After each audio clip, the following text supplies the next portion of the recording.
Ladies and gentlemen, welcome to another edition of World Talks here on TVP World, where everywhere it matters. I'm your host, Benjamin Lee, and please join me and my guests on this next interview. The United States has suspended all military aid to Ukraine following the altercation at the White House between Volodymyr Zelensky, Donald Trump, and J.D. Vance on Friday. The decision will affect ammunition, vehicles, and other equipment, including weapons in transit. Europe is reassessing its defense posture, while European leaders are pushing for increased defense budgets to enhance military capabilities and reduce reliance on external powers.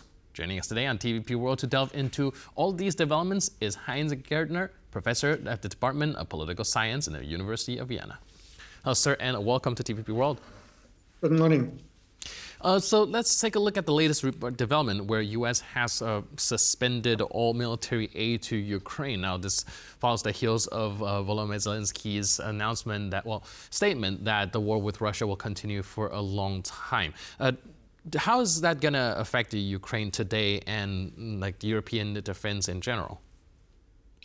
Yeah, President Trump wants to put pressure on Ukraine and the Europeans to agree to a deal. We don't know how the deal would really look like. We have, of course, some indication by Secretary of Defense Hexet, but the deal is not out there. But anyway, President Zelensky and the Europeans want the U.S. to give security guarantees in the case of a peace agreement. And President Trump doesn't want to give the security agreement guarantees because he doesn't want the U.S. to be involved in a potential future war.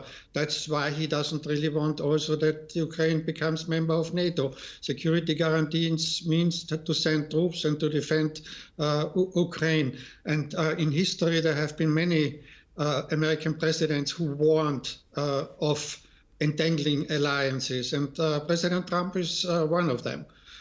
So security guarantees are the real stumbling block here. Right. And, well, given light of the recent developments, the European leaders are now increasingly wary of United States' strategic uncertainty, especially regarding NATO commitments. How is this going to shift Europe's defense policy in the coming years? The Europeans now think they have to increase the defense spending, what they did, but the defense spending is not that low anyway. But that's basically not enough because there's no really a political backup for European initiatives in the world and in Europe. But defense expenditures is the answer what Europeans can agree upon. Even so, they agree upon higher defense spending. There are disagreements how to do it and how to finance it. So the Commission has one idea to loosen the Maastricht criteria, but of course other states like Poland and French, they don't want the Commission to overreach to their defense. And France, for example, suggested to set up its own pot of European defense spending independently of the European Commission. All right. Now, there's a rearmament plan given by Ursula von der Leyen announced very recently, and she proposes unblocking about 800 billion euro in defense investment. Now, this looks like a very significant number. Do you think that this is a realistic goal? And is that going to be, how impactful that's going to be on the European economy? Is there going to be any political will to actually see it out? We will see differences. Of course, loosening the Maastricht criteria doesn't really imply that all EU member states would increase defense spending that much.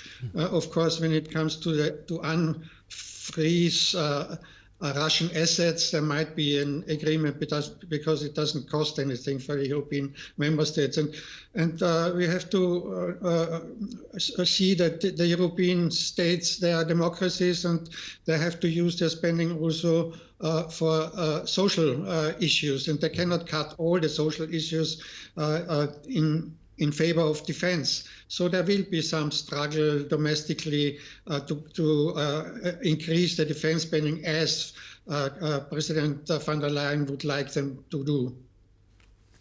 Right, and I'm also curious about touching on the nuclear deterrence option. Now, could France's nuclear arsenal realistically serve as a deterrent for the entire EU, or do you think Europe needs a broader, more comprehensive nuclear sharing agreement? French nuclear weapons, of course, are not sufficient, because if you just compare them to the Russian nuclear deployed warheads, it's about 1/10 of that. So the French nuclear arsenal cannot really compensate the Russian nuclear weapons. And so far, the Europeans rely on the nuclear sharing. That means they are under the nuclear umbrella of the US, but there always have been already some mistrust to the United States that they really would use nuclear weapons to defend Europe. So would they really sacrifice San Francisco or Washington for Warsaw or Munich, for example? That's why the French, in the first place, have set up the force de frappe, the nuclear capability. So it's not so much an issue of Donald Trump, it's a more fundamental issue. The second option is what you mentioned, is to create a European nuclear command.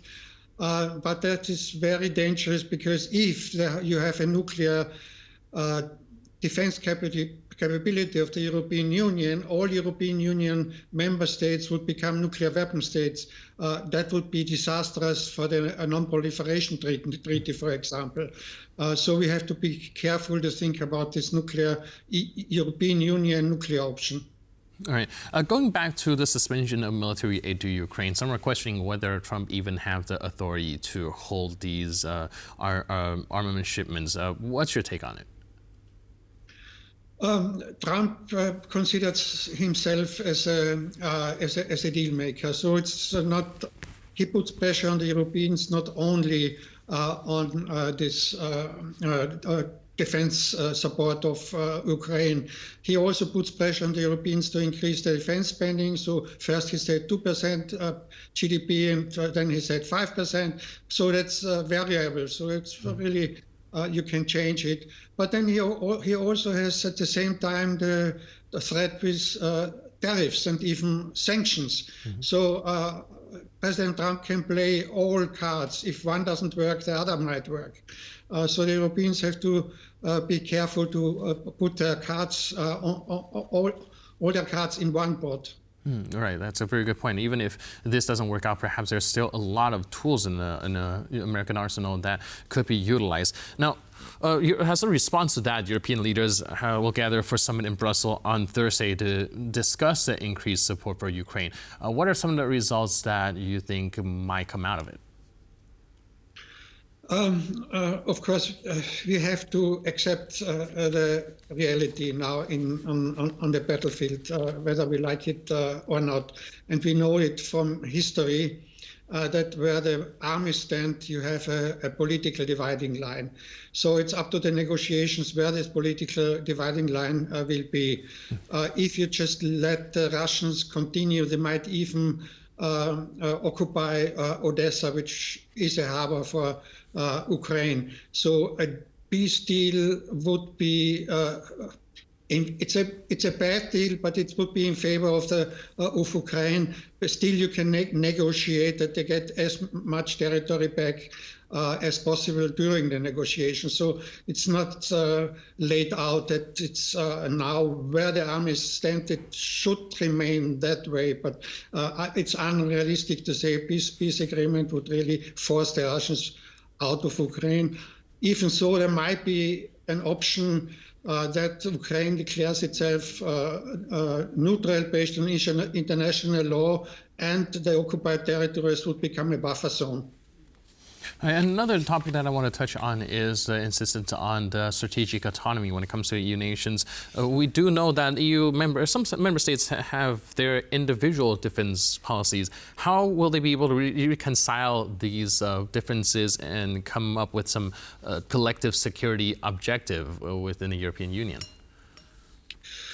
Yeah, I doubt that will really work out. Of course, as you said, individual countries have their own security strategies as well. And they also have their special relationship with the US.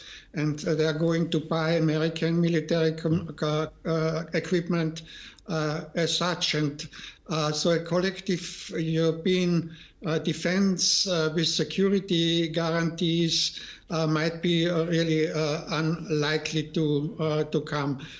Strategic autonomy, to my mind, it's too much focused on the military and not enough on the political and diplomatic initiatives. And that is lacking because even if you have a big military, you have a political backup to be important in the geopolitical setting right now. Brilliant. Thank you so much, Professor, for giving us your input and insight. Really appreciate it. Thanks for being with us on TVP World. Thank you. Cheers. And thank you for tuning into this edition of World Talks. But for more news, update, and commentary, please stay tuned to TVP World.